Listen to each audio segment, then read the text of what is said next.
14th October 1914.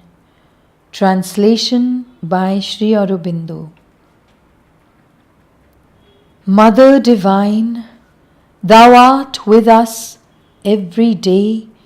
Thou givest me the assurance, and closely united in an identity that grows more and more total, more and more constant, we turn to the Lord of the universe and to that which is beyond in a great aspiration towards the new light. All the earth is in our arms like a sick child who must be cured and for whom one has a special affection because of his very weakness.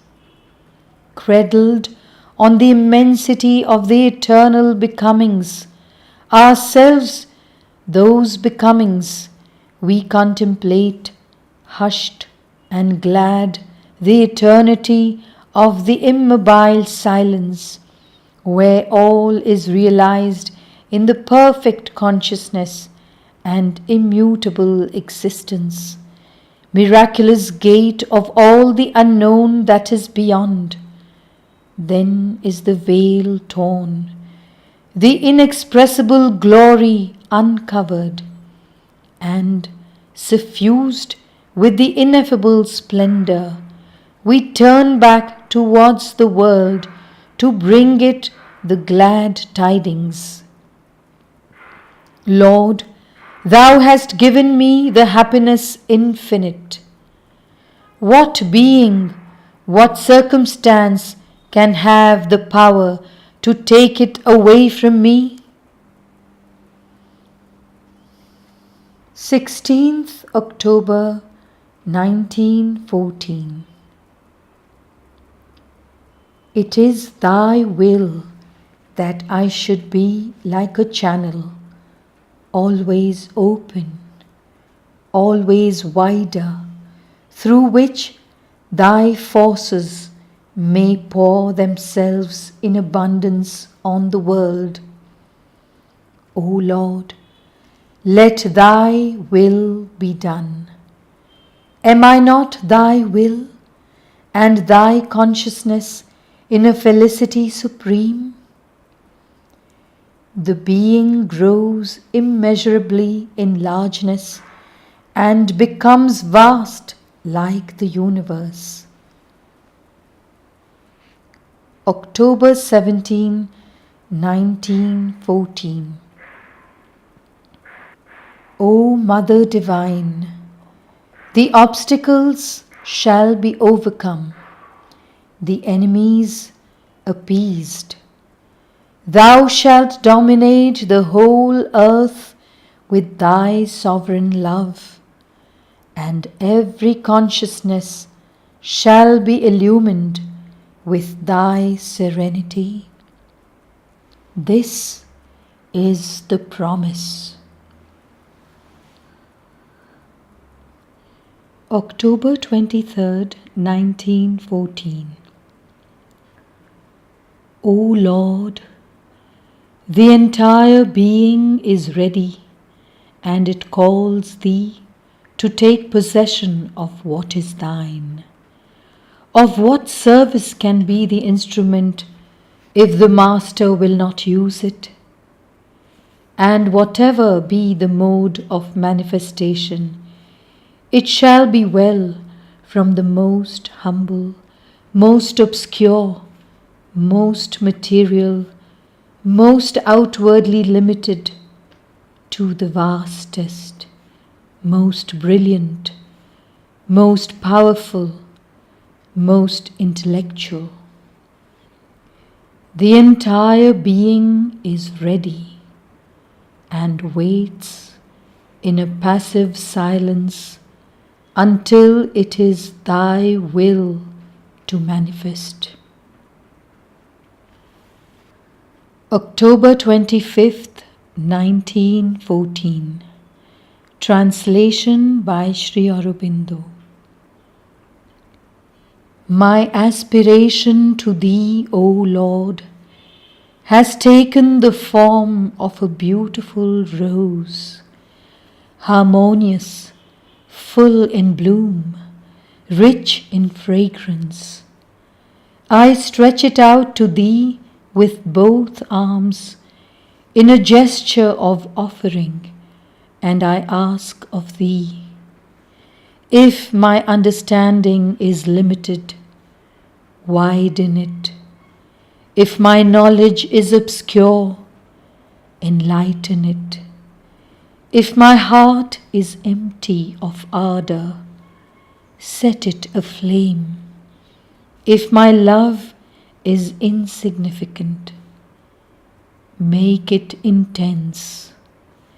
If my feelings are ignorant and egoistic, give them the full consciousness in the truth.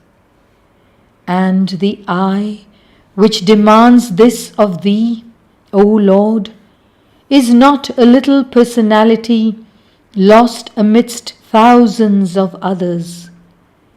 It is the whole earth that aspires to Thee in a movement full of fervor. In the perfect silence of my contemplation, all widens to infinity, and in the perfect peace of that silence, Thou appearest in the resplendent glory of Thy light. 3rd November 1914. For quite a long time, Lord, my pen had fallen silent. Yet hast Thou given me hours of unforgettable illumination, hours in which the union between the most divine consciousness and the most material grew perfect, hours when the identification of the individual being with the Universal Mother and of the Universal Mother with Thee was so complete that the individual consciousness could perceive simultaneously its own existence, the life of the entire universe, and Thy eternity beyond all change. Beatitude was at its height in an ineffable and infinite peace, the consciousness luminous and immeasurable, complex and yet one, existence all-powerful, master of death. And this is no longer a fleeting state, attained after a long concentration, vanishing as soon as it is born.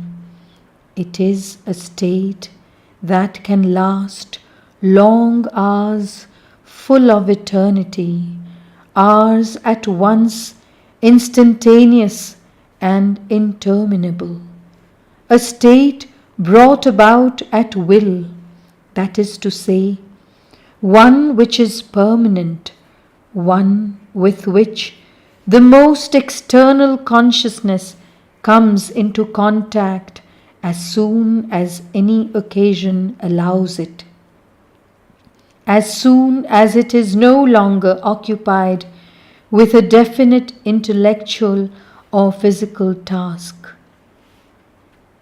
In all work, constantly, there is the perception of Thy invariable presence in Thy dual form of non-being and being, but as though behind a fine veil woven by the indispensable concentration upon the work that is done, while in the hours of solitude the being is immediately enveloped by a marvelously powerful atmosphere, limpid, calm, divine.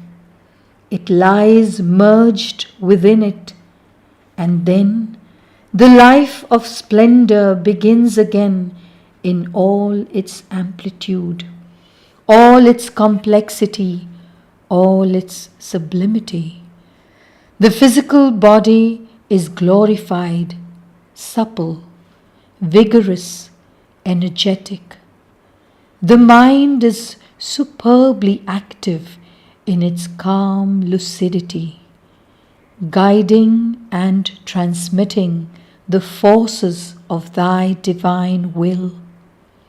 And all the being exults in an endless beatitude, a boundless love, a sovereign power, a perfect knowledge, an infinite consciousness. It is thyself, and thou alone who livest, even in the least atom of the body substance itself. Thus, the solid foundations of thy terrestrial work are prepared. The substructure of the immense edifice built. In every corner of the world, one of thy divine stones is laid by the power of conscious and formative thought. And in the hour of realizations, the earth, thus prepared, will be ready to receive the sublime temple of thy new and more complete manifestation. 8th November 1914. Translation by Sri Aurobindo. For the plenitude of thy light, we invoke thee, O Lord. Awaken in us the power to express thee. All is mute in the being as in a desert crypt, but in the heart of the shadow, in the bosom of the silence, burns the lamp that can never be extinguished, the fire of an ardent aspiration to know thee and totally to live thee.